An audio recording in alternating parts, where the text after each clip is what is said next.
Good evening. The Wolverhampton-based construction firm Carillion has until Wednesday to be bailed out by the banks. It's in debt by almost £900 million. The firm employs more than 40,000 people, with many more in the supply chain. It has major construction projects in the region, including HS2, a new hospital in Smethwick, and the Paradise Circus redevelopment in Birmingham.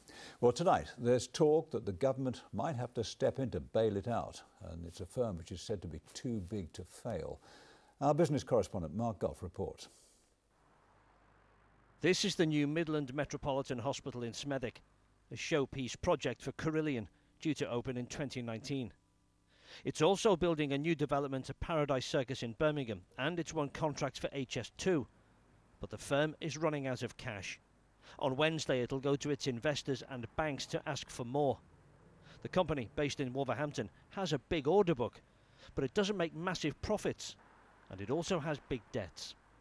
The company's own financial projections show that total revenue for 2017 will be between £4.6 and £4.8 billion, but profits will be in the order of just £100 million. And it has debts of between £825 and £850 million.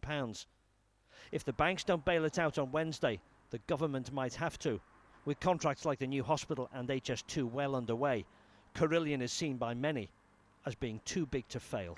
Well, I think government bailouts are always difficult for other parts of the country, aren't they? Certainly in a black country, we absolutely would support that at the moment. These are major government contracts that we've got an objective to actually support. You look at HS2, the amount of work that's taken place around HS2, around supply chain development, around those subcontracts. Many, many local businesses are absolutely dependent on Carillion getting that main contract and the subcontracting opportunities that come from that. So as far as we're concerned, all those deals have been done, the supply chain are actually in place, the workers are beginning to be employed. We need that security, and it's not the 2-year contract. These are 20, 25-year contracts sometimes.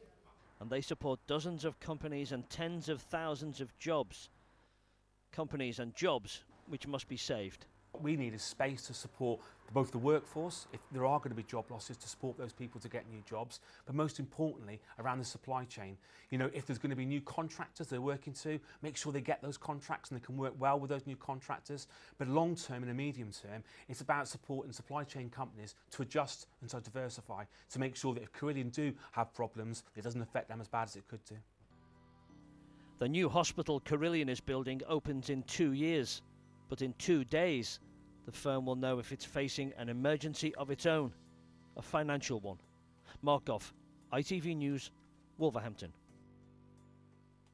Well, Carillion was not available for an interview today, but said in a statement that they were in discussion with a broad range of stakeholders regarding their options to reduce net debt.